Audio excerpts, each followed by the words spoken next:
चलो बच्चों, आज हम परिसर अध्ययन 1 में पाठ 1 प्राणियों का जीवन क्रम इस पाठ के बारे में पढ़ेंगे।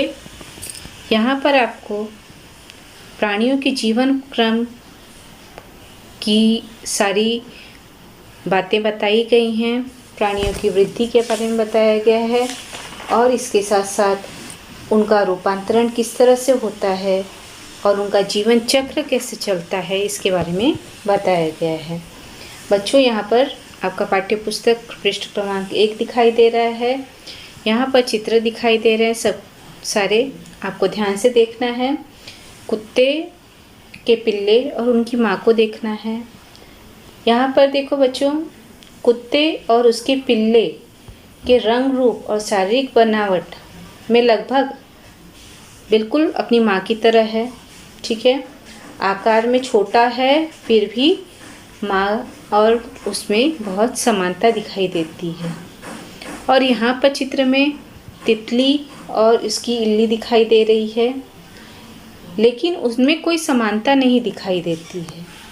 इल्ली को पूर्ण विकसित अर्थात रूपांतरित होने पर वह तितली जैसी दिखाई देगी, मतलब ये पूरा विकसित हो जाएगी तब वो तितली जैसी दिखाई देगी। अब यहाँ पर मुर्गी के बारे दिखाई दे रही है। मुर्गी अंडे देती है और इस अंडों से चूजे बाहर आते हैं। और बिल्ली और उसके बच्चे के बारे में भी बताया गया है। बच्चों, क्या बिल्ली के बच्चे अंडे से बाहर आते हैं? नहीं, बिल्ली बच्चों को जन्म देती है और मुर्गी अंडे देती है और इस अंडे से चूजे बाहर आते हैं। बच्चों, विभिन्न प्राणी अलग अलग प्रकार से अपनी संतानों को जन्म देते हैं। विभिन्न प्राणियों का विकास और उसकी वृद्धि भी अलग अलग प्रकार से होती है। प्राणियों के बच्चे 3 प्रकार से उत्पन्न होते हैं: माँ के उदर से, अंडों से और रूपांतरण से। अब हम प्राणियों की वृद्धि के बारे में देखेंगे। हमने जाना कि प्राणियों की जो जीवन चक्र होता है, विकास और वृद्धि अलग प्रकार से होती है। अंडे देने वाले प्राणी, माँ के उदर से जन्म लेने वाले प्राणी और रूपांतरण दर्शाने वाले प्राणी। अब प्राणियों में अंडे देने वाले कौन कौन से प्राणी होते हैं? जैसे कि पक्षी, मछलियाँ, मेंढक, सांप, चींटियाँ, ये जो होते हैं ये अंडों में से बाहर निकलते हैं। माँ के उदर से जन्म लेने वाले कौन कौन होते हैं? गाय, बकरी, कुतिया, बिल्ली और इसके साथ साथ हम जैसे मनुष्य भी। और रूपांतरण दर्शाने वाले प्राणी कौन कौन से होते हैं? जैसे कीटक, जैसे तितली यहाँ पर बताया ना, रूपांतरण उसका हो रहा है। बच्चों, मुर्गी के चूज़ों का अंडों में से जन्म किस तरह से होता है?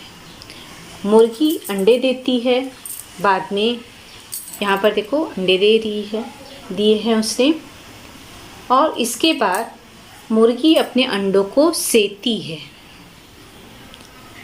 जिससे अंडों के अंदर की चूज़ों की वृद्धि और विकास होता है।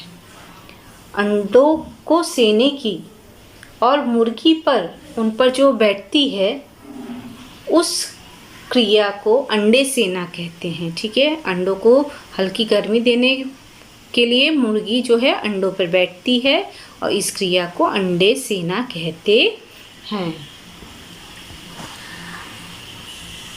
अंडे सेने के लिए मुर्गी उन पर बैठती है और उससे अंडों को गर्मी प्राप्त होती है।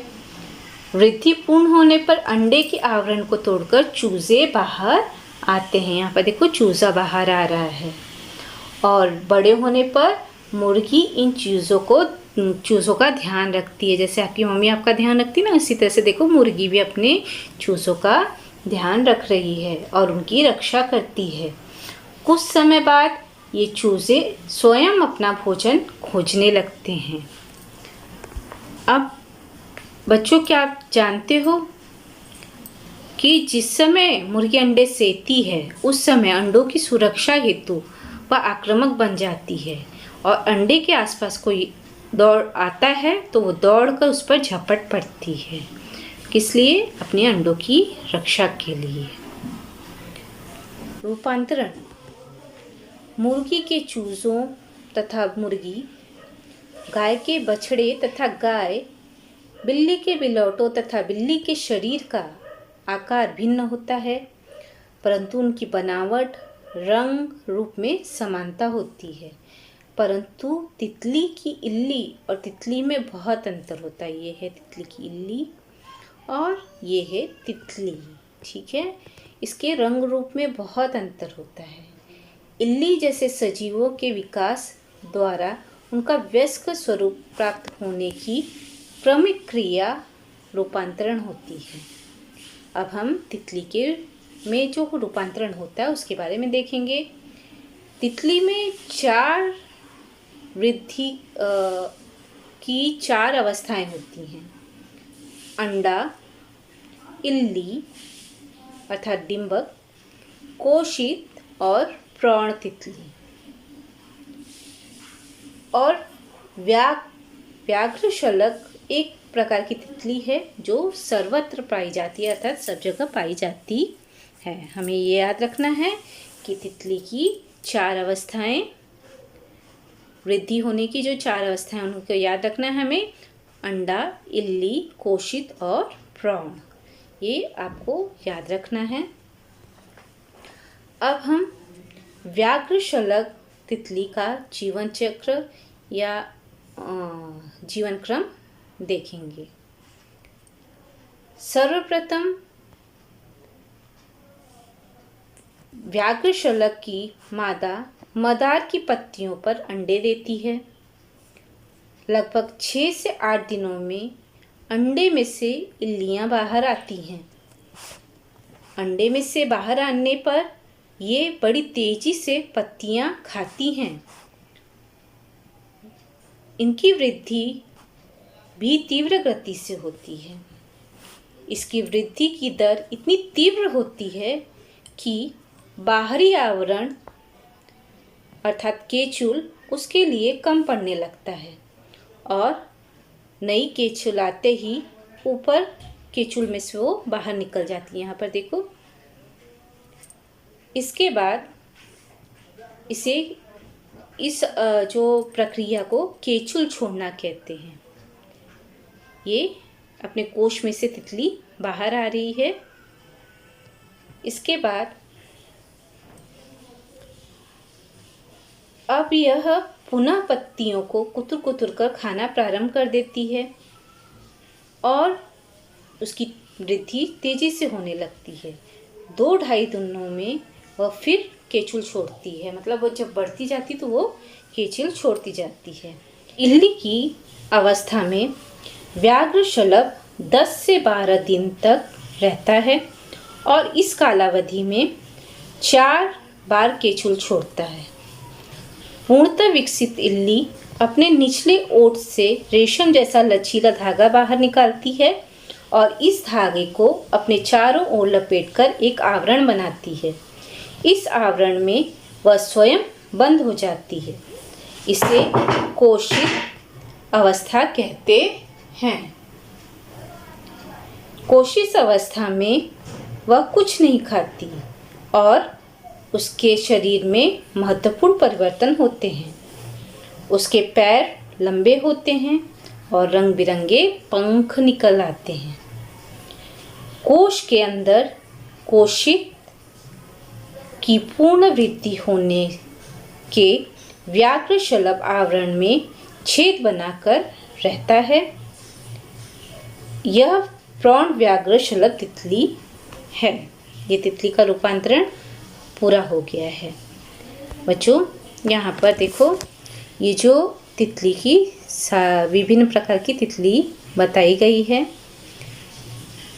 बच्चों क्या आप जानते हो, अच्छी तरह बीन कर साफ किया गया अनाज डिब्बे में भरकर रखते हैं और फिर उसके बाद डिब्बे का ढक्कन हटाने पर उसमें से कीड़े लगे हुए दिखाई देते हैं। अनाज के गोदाम, बनिए की दुकान, हमारे घर ऐसे किसी भी स्थान पर रखे गए अनाज में कीड़े हो सकते हैं। कीड़ों की मादा इन अनाज में अंडे देती है, तो भी ये हमें दिखाई नहीं देते हैं क्योंकि वो बहुत छोटे होते हैं। अनाज रखे गए डिब्बों के अंदर की हवा और वहाँ की गर्मी से उन अंडों की वृद्धि उनके लिए पर्याप्त होती है। यही कारण है डिब्बी में रखे उनकी वृद्धि होती रहती है।